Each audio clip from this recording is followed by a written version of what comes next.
Hi hello నమస్తే welcome to SNR TV media. So మనం ఇప్పుడు జనగాంలో ఉన్నాం. జనగామ బస్ స్టాండ్ ఏరియాలో ఉన్నాం. సో ఈ జనగాం మన భువనగిరి కాన్స్టిట్యున్సీ కిందికి వస్తుంది. సో భువనగిరి నుంచి బీజేపీ నుంచి బూరా నర్సయ్య గౌడ్ ఉన్నారు. సో కాంగ్రెస్ నుంచి శ్యామల కిరణ్ కుమార్ రెడ్డి ఉన్నారు.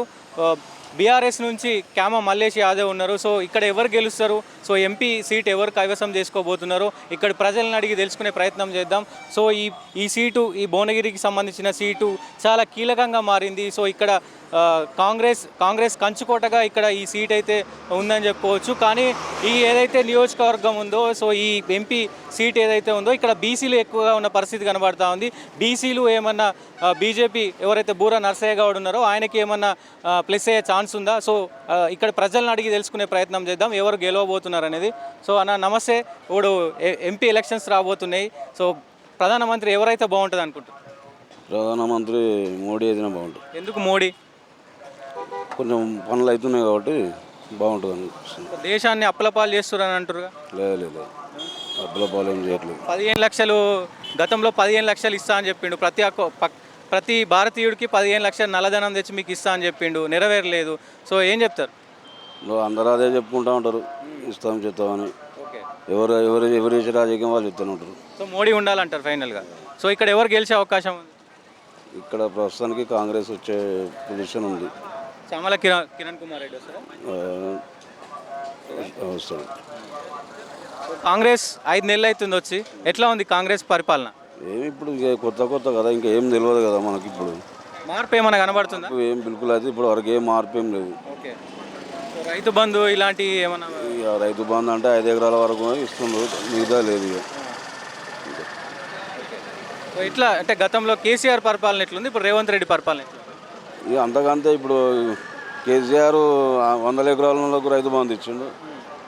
వీళ్ళు ఏం చేసారు, వీళ్ళు 5 ఎకరాల లోపల వాళ్ళకు రైతు బంధు ఇచ్చేసి బస్సు ఫ్రీ చేసిండు. ఇక వాళ్ళు చేసేది అంతే ఉన్నా, వీళ్ళు చేసేది ఏ ప్రభుత్వమైనా అదే చెప్తాను.